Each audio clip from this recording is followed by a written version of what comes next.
Hey, bonjour à tous. Eh bien, c'est pour moi une joie de pouvoir faire cette émission avec vous. Eh bien, si vous êtes la première fois sur notre chaîne Automobile Echo, c'est une chaîne, eh bien, qui est sur YouTube pour pouvoir promouvoir comment rouler de façon propre, comment rouler de façon écologique et économique sur nos routes. Vous voyez, nous n'avons pas une planète qui est grande, nous n'avons pas Jupiter, nous avons une petite planète et il faut prendre soin de notre planète. Si nous voulons rouler comme nous roulons aujourd'hui, eh bien, d'ailleurs, il n'y aura pas assez d'essence pour tout le monde. On ne dit pas que la voiture électrique est la solution, la parfaite solution, mais on va évoluer. Mais aujourd'hui, nous avons la possibilité, la technologie nous permet de pouvoir avoir la voiture électrique, ce qui va réduire les émissions.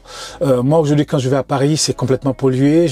Tu vas dans beaucoup de villes, c'est pollué. Et aujourd'hui, nous avons la voiture électrique. C'est vrai que la voiture électrique n'est pas parfaite, hein, mais elle permet de pouvoir, n'est-ce pas, faire moins d'émissions dans l'air, les gaz dans l'air et tout ça qui rendent les gens malades, qui tuent les personnes et tout. Et je pense qu'il va falloir réagir. Si nous ne réagissons pas, eh bien, ça sera trop tard pour nos enfants, pour nos arrière-petits-enfants.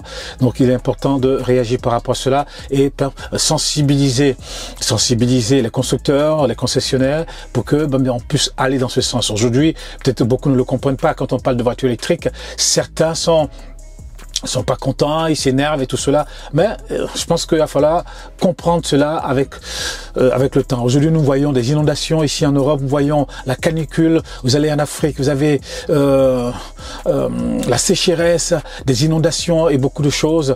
Et vous voyez, la planète est quelque chose, c'est vivant, elle est vivante la planète. Mais si nous ne prenons pas soin, eh bien, nous risquons d'avoir vraiment de réels problèmes. Nous allons avoir ici, si on ne fait pas attention, des ouragans et plein de choses. Alors, j'ai essayé, eh bien, quatre voitures cette semaine. J'ai essayé d'abord la Mégane E-Tech. La Mégane E-Tech, c'est une voiture de Renault, une très belle voiture, une voiture vraiment agréable à conduire, une voiture qui fait 470 km d'autonomie, 220 chevaux, une voiture compacte, c'est pas un SUV, c'est une voiture compacte avec une signature lumineuse vraiment extraordinaire, une voiture très dynamique avec un nouveau designer. Vraiment, j'ai été très content de conduire cette voiture. Vraiment une voiture, vraiment quand tu es dedans, tu te sens à l'aise, vraiment quand tu es à l'avant, tu vois vraiment une signature lumineuse vraiment extraordinaire, à l'arrière aussi avec ce bandeau lumineux derrière et tout ça, le profil et tout, c'est à l'intérieur, vous avez deux écrans et tout, bien tactile, bien fluide et tout ça, donc je pense que j'en ai déjà parlé.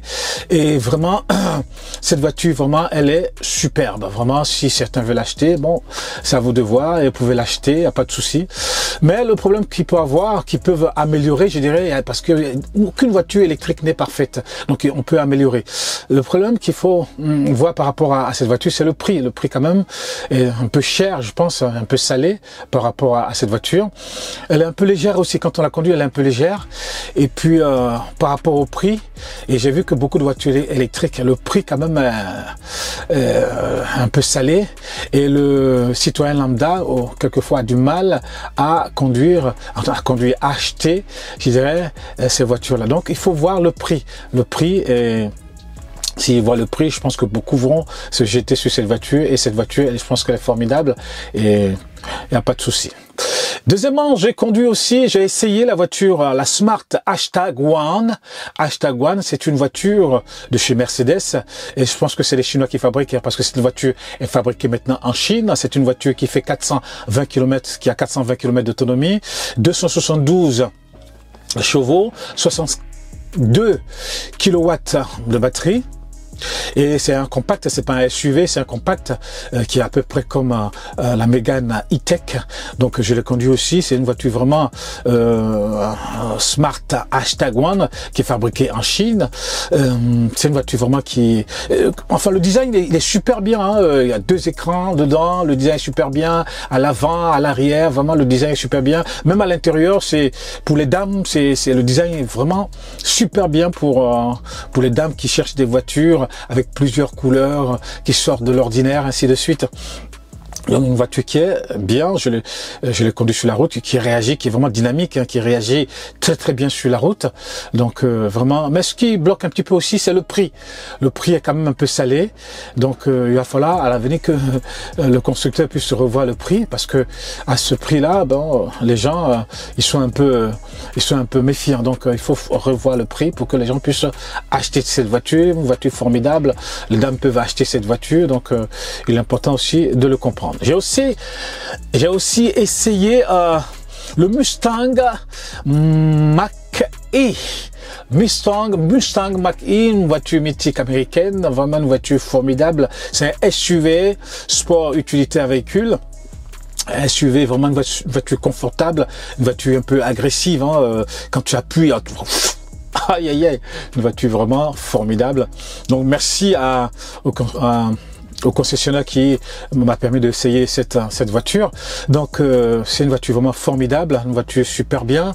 Quand tu rentres dedans, il y a aussi deux écrans vraiment. L'écran est vraiment super bien fait et tout ça.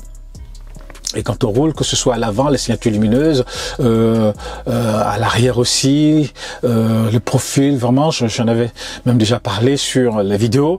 Et ce qui bloque aussi, c'est le prix. Le prix, toujours le prix revient, le prix est quand même cher. Et ces voitures comparées à Tesla, toutes ces voitures que je viens de citer, comparées à Tesla, parce que moi aussi j'ai une Tesla, la Tesla Y, hein, cette voiture que j'ai, comparée à Tesla, franchement, je prends Tesla. Tesla est confortable, Tesla, c'est une voiture, c'est